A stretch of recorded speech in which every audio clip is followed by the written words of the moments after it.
Welcome to BPTV. I'm your host Andy Amrine, and today in our Around Town series, we're going to meet 6 very interesting new administrators for the Bethel Park School District. Some of them you may know from previous jobs, but they've switched into different ones. Some come from outside the district itself. But we're very excited to introduce you to some of the new faces that you're going to see here at Bethel Park School District. Stay tuned.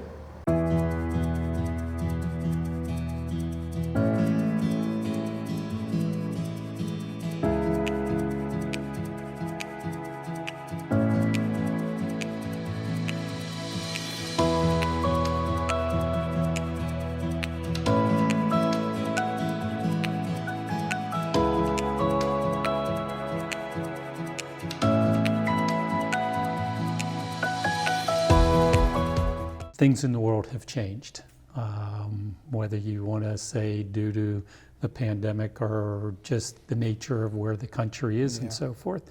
And the support for the students has probably never been greater than it is now. And the district, I'm thrilled to see that the district is in the forefront of doing something to help support the student population of the district. Is this part of what you're seeing in the creation of this position? Without question, my job has focused a lot on mental health needs, and we've been very fortunate with a lot of contributing parties to increase our services. Everyone from the board allowing us to hire additional social workers to improve the coverage at the elementaries, the addition of a site-based therapist through Auberly for elementary-based services that we didn't have before because there wasn't that defined real need that has become so exacerbated, even for younger kiddos.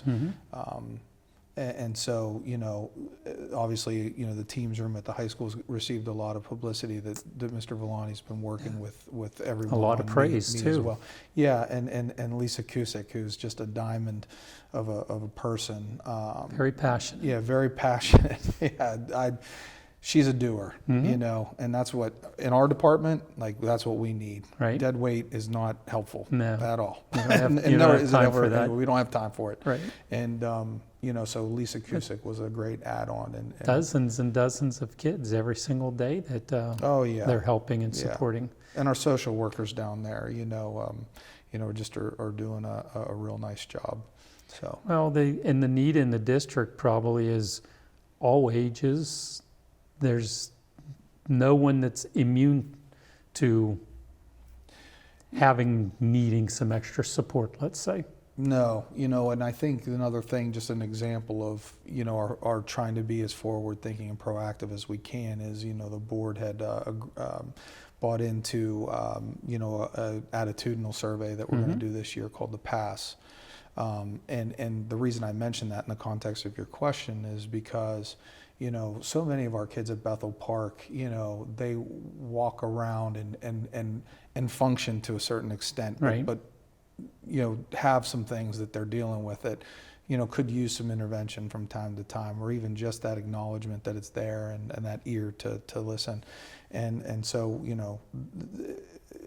I think this past survey, is going to help us, identify more kids that might need that kind of level of support. And that's what you want. You want to get in there before it becomes really problematic and kids start to see that decline, and so, it's the district is trying to be very proactive in a very obvious epidemic. I mean, even our national, psychiatrists and such have labeled this an epidemic for our students.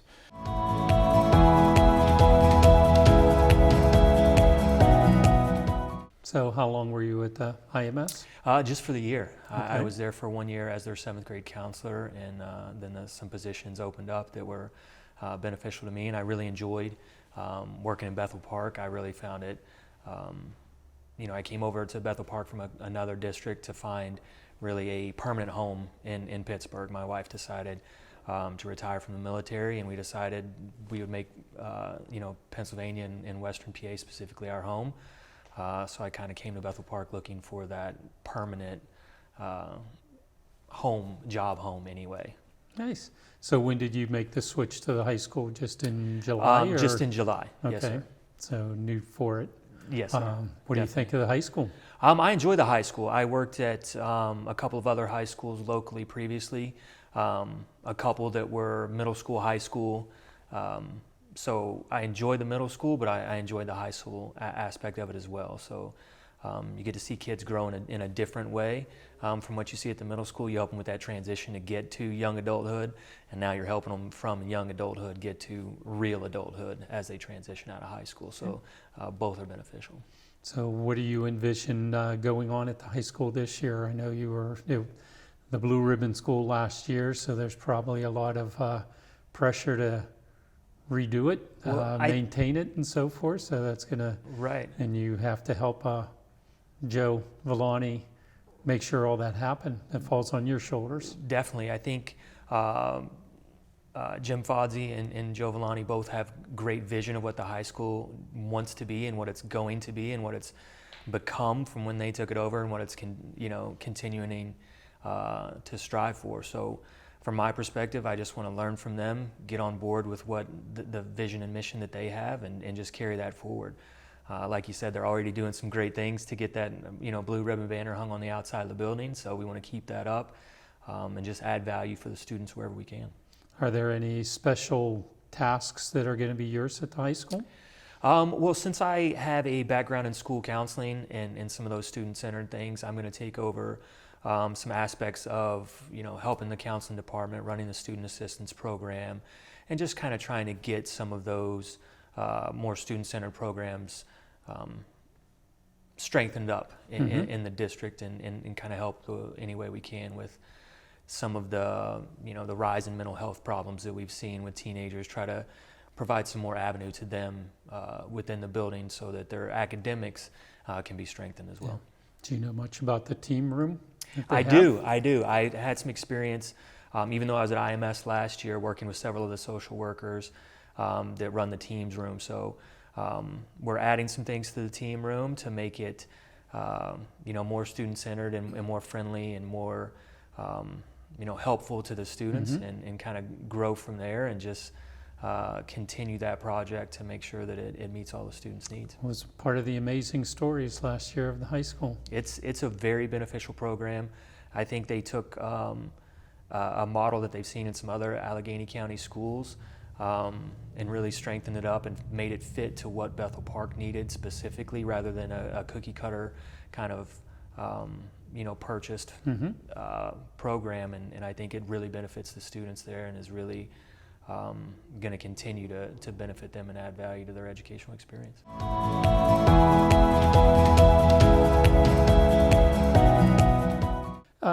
Mandy, one of the things, like I said, I have the privilege, I look at it as the privilege of talking to a lot of teachers and students throughout the year in the district. And one of the things that comes up from time to time is a teacher has an idea or a student has an idea, and they're afraid to even bring it up, that, school district's never going to fund that. There's no way I could get seed money to do a program, whether it's with a club or whether it's with DECA or a science teacher or a art teacher or some librarian wants to help build a garden or something like that. They don't even want to approach anyone with the ideas. Walk me through that. I mean, because, okay, you're administration now. You were on the teacher side of it. So what would you tell a teacher that has an idea? Take the risk. Take the risk. Ask. This is an administration, and clearly you are someone who, and the foundations are willing to support these endeavors. Absolutely. Ask. Yeah. That is something. I worked in a rural district that had no money in my previous career. No money for anything. And everything was funded through grant. I had the first smart board in my classroom because of a grant. We built maker spaces. We furnished the maker spaces with technology and equipment. We will help. I'm someone who's written a lot of grants. Okay. So you don't have to be this eloquent writer, or all you need is an idea, not a fear of failing. Because when you're trying new things, sometimes they don't always go as planned. But I am waiting, and I'm sure you are, to say yes. Absolutely. Try it. So what would a teacher has an idea? What's the proper steps? What's the proper protocol for that teacher? Do they have to go through their building principals first, or can they email you directly, or Yeah, what do they need to do? Because they don't know. They don't know what You're to exactly do. right. And I think it's important. I always like to keep the building principal in the loop because usually that means a change happening in their building, and I like to make sure they're aware. Sometimes change is uncomfortable. That's not a reason to not do it. Yeah, I love change. I do too.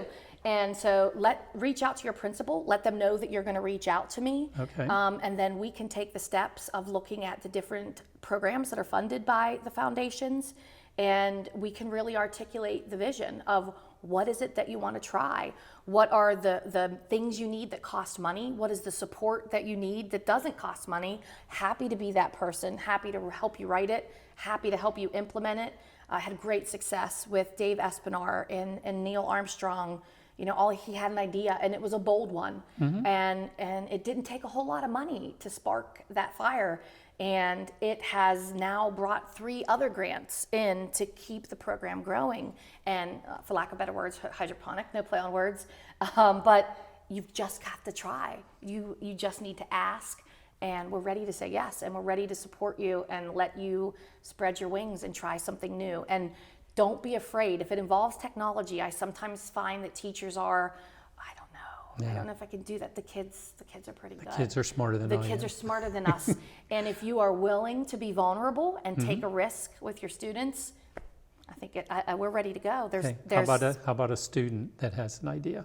Oh, I think same thing. I think that if the principal, it needs to definitely, I want the principals to be aware, but if your students have an idea, and I think that that's a cultural thing, that you need to set up your classroom in a way that students feel comfortable having some agency of, I know what your goal is, I know what you want me to learn, but I think we can learn it by doing this or trying that. And if we open up that culture of collaboration where the students feel like a stakeholder, that's how school's supposed to be. So the more we can communicate and collaborate, the better. I would love to see teachers taking the opportunity to try something, and you never know how it'll go. Well, I think you and I need to go visit teachers in each building together this year. I would be happy to do that. So we'll We'll go on push the tour? project. We're going to go on tour. STEAM Tour A STEAM 2023. tour. It's a deal. So Sounds we good. might invite Dr. Walsh, but probably not. Yeah, we don't have to. No, we don't need him. So, but no, thank you You're again for welcome. the time. No problem.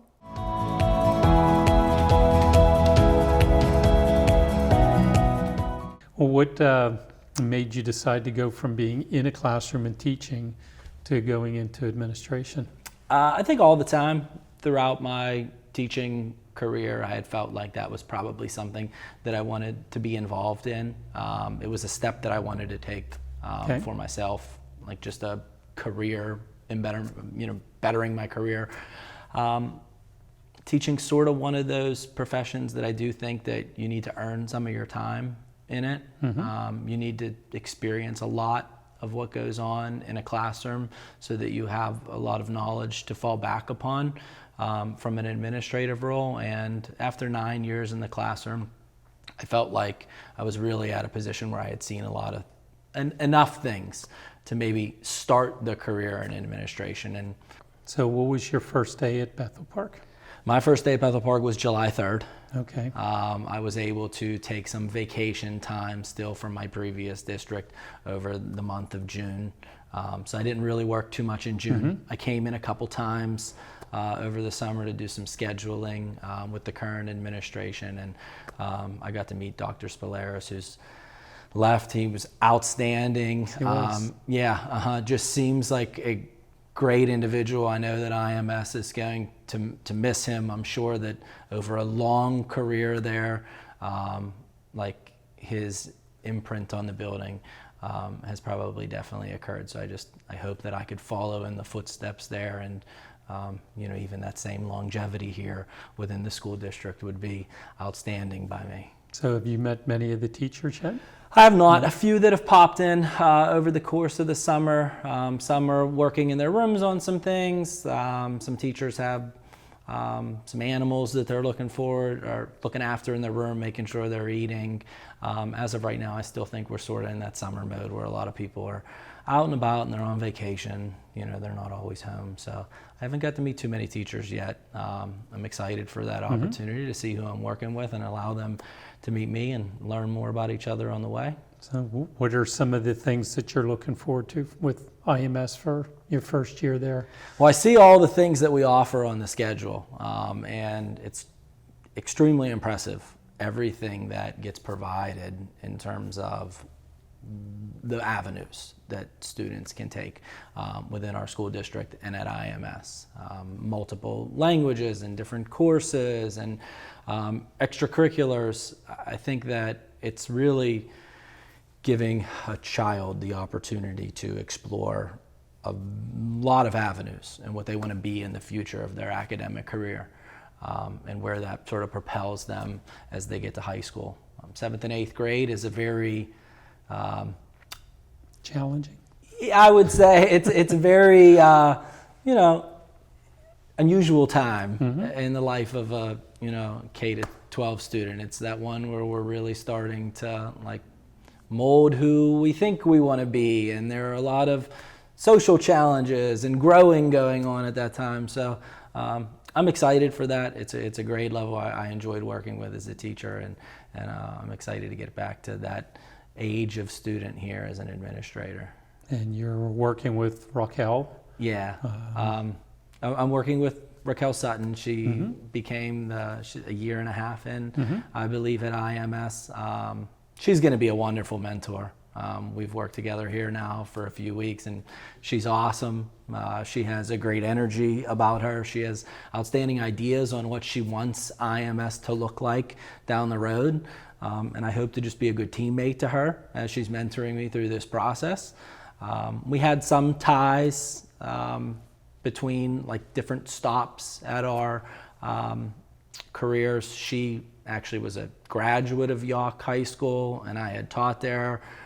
Her son was in the building at the middle school when I was teaching there. I didn't have him, but there's just one of those things. It's always connections. Yes, very And much. you're so. surviving the construction there? I am surviving the construction. It's a little loud above the office right now, but it's all worth it because I'm sure when it's done, it is going to look beautiful. I was able to make my first trailer meeting the other day to sort of get an update on what's going on in the building and where we're at with the construction and what that looks like going forward. So, as we make our way about the building, we see what's going on, and the changes are coming daily. I'm excited for the school and the community to see what it looks like when it's done. It will really be about all I know it as. I don't know it too much as the old building, because even in the 2.5 weeks I've been there, there's been a lot of change.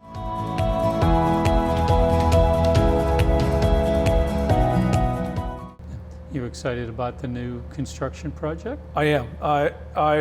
When I was hired at Seneca Valley as the principal, I was the clerk of works per se, and we added on a significant amount of square footage at Seneca, and so I have a lot of school construction experience that I can parlay here, and just that undertaking of that awesome opportunity. That school is going to be an awesome opportunity for the community.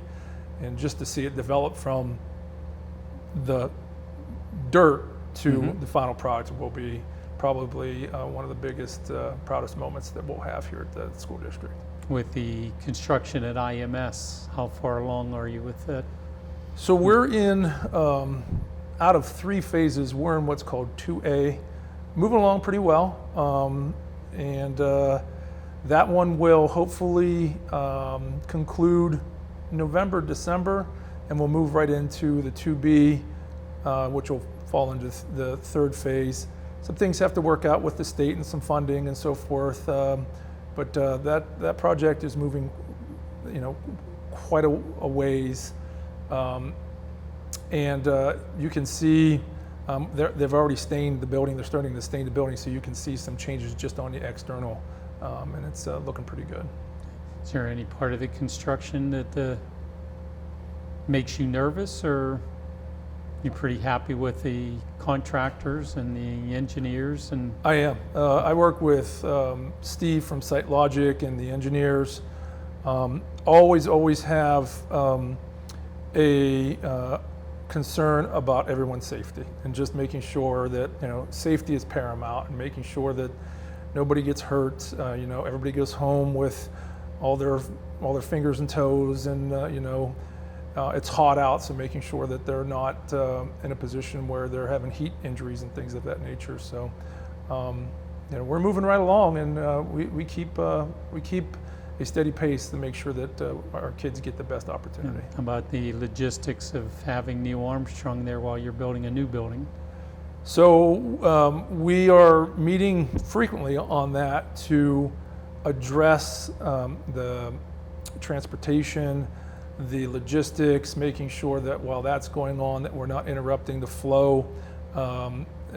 We had a site visit with the engineers and individuals last week to start developing that with the principal to make sure that we have enough playground space for them, because the playground's going to be taken away, enough parking, things of that nature, to make sure that both of those operations go by seamlessly.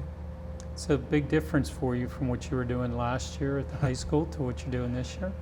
I will say probably scope and sequence. Dealing with a number of kids and all the programs to now programmatic, things that going from one building to what I will say are 10 facilities or properties throughout the community. Nothing that I haven't experienced before, but definitely a difference.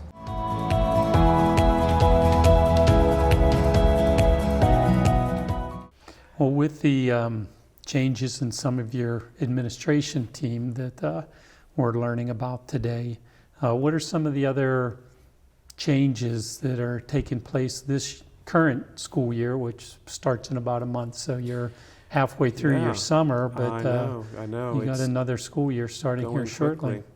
Well, probably the infrastructure of Bethel Park is going to be the most profound change that's ongoing, and the changes will take some time to emerge, but it's a complete remake of education in Bethel Park, from the Independence Middle School construction project, which is about halfway through its renovation. It's going to be a whole new experience for kids, a whole new place to be, not just looking different, but the academic experience and the coursework and the sequencing. It'll be a middle school again. It'll be an exciting change that's happening now and will continue to happen over the school year. And the big deal will be, of course, breaking ground on the elementary project. That alone will remake Bethel Park, moving from 5 elementary schools and Neil Armstrong Middle down to one comprehensive facility that's kindergarten through 5th grade. Do you anticipate the groundbreaking before the end of the year?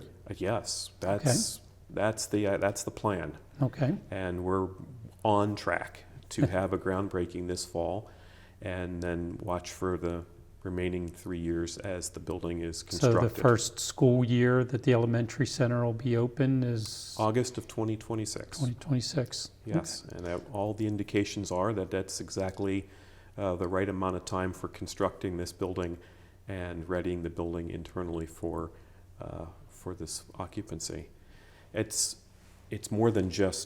going to be more than just steel and bricks and new glass. There's so much more that's going to be different about the experience coming there. We want to infuse more STEAM, and so it's the spaces in there and the curriculum that will be evolving over the next 3 years. So by August of 26, there's a different academic experience that we want to have ready for students when they walk through those new doors. It takes education to the next level for the elementary children of Bethel Park.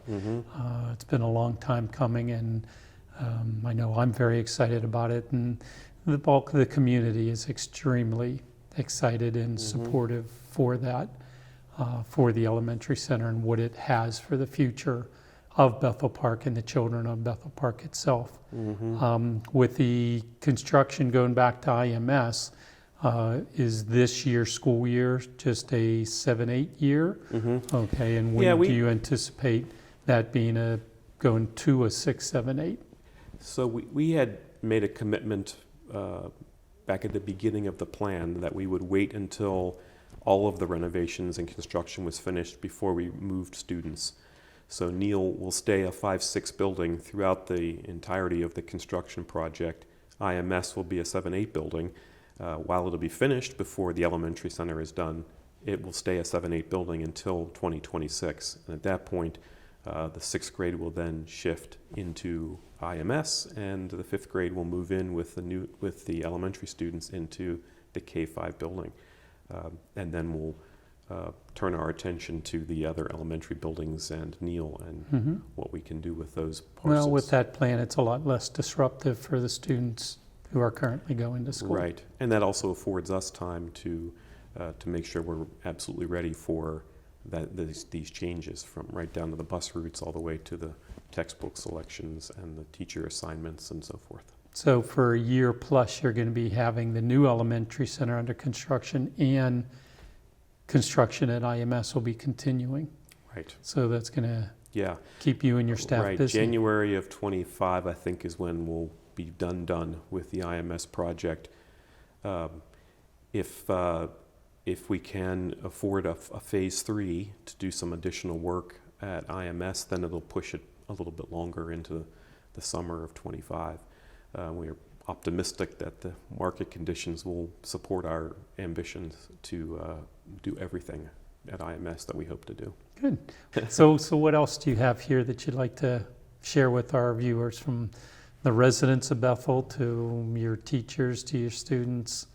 You know, what are some of the other words of wisdom or things that you would like to share with us in your State of the Union here moving forward? So, well, let's start with a profound thank you, right? We have accomplished a lot, and we continue to shine, and it's because of the contributions and the strong efforts of our teachers, of our parents, of our businesses, of everybody who will willingly take that initiative to reach out and help us and join us in this challenge. I think there is also an important word about trust, and that what I value about this opportunity that we have today is to continue to present to our community a sense that they can trust that the school district is in good hands, that the board and the administration, the principals, the teachers, paraprofessionals, everybody has the best interest of our kids and Bethel Park in mind, and that with your trust, we can do great things together. Again, we're not perfect. We're going to make mistakes, and we're going to own them, and we're going to try and get better when that happens. But we, in addition to your appreciation and gratitude and your patience, we also need to trust that this will happen. And it'll happen because you've given us that time and grace to grow and improve. Thank you for tuning in to BPTV. And today we met some very interesting individuals, new administrators, as part of the school district itself. But stay tuned. In the next couple of episodes, you're going to be meeting each individual person for a longer in-person interview, so we get to know these people a lot better, up close and personal. So thank you for watching BPTV, and I will see you around town soon.